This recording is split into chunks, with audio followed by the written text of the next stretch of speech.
जोहार गे सानाम गाते को चेल का मेना पे दबुना आसो कोनै नपाय गे मेना पे आर इन्हों नपाय गे मिनैया तो यार गाते को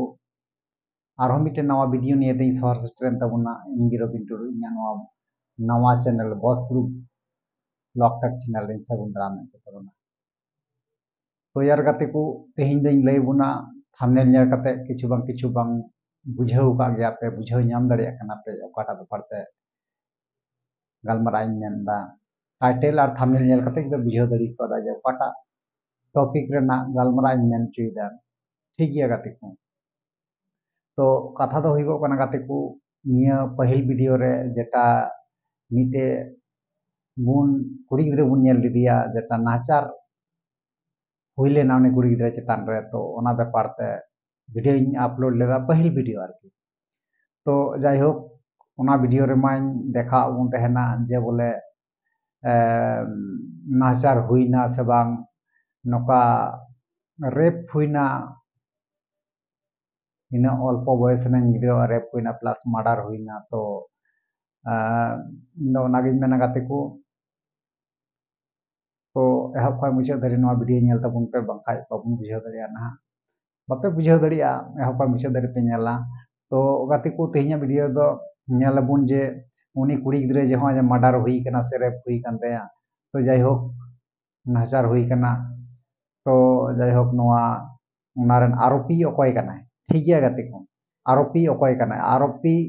तो ᱧᱩᱛᱩᱢ पे बड़ाय लेखा से पे बड़ाय लेखा जे आरोपी अकोय कना तो आपे रंगाव पे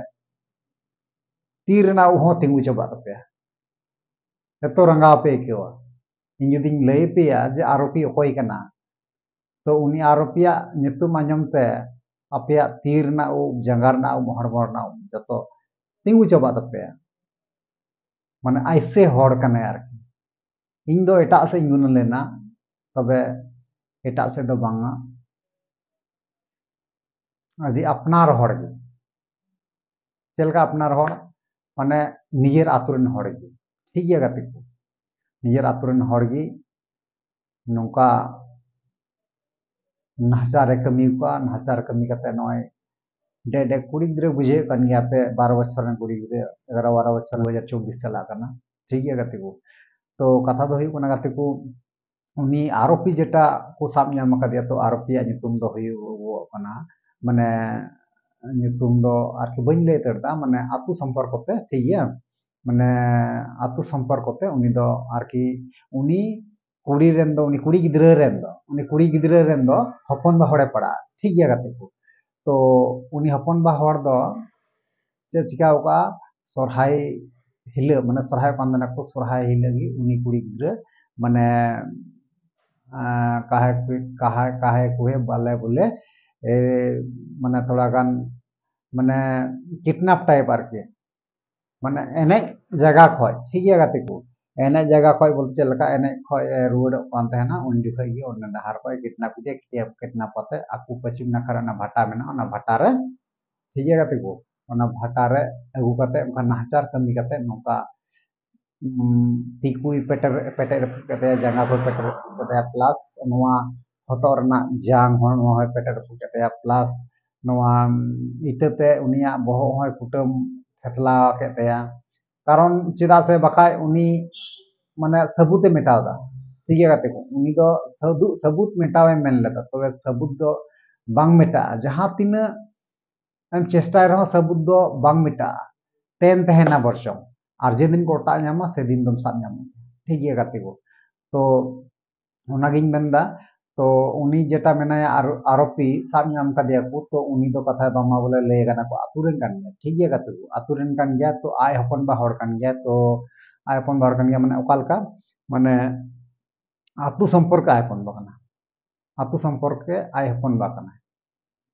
और उनी डे कुड़ी गिद्रे चे बांग क्षति लेते चे बांग ओना दो सटीक बांग बुझे बना चे रंगाते तो नाचार कमी लगी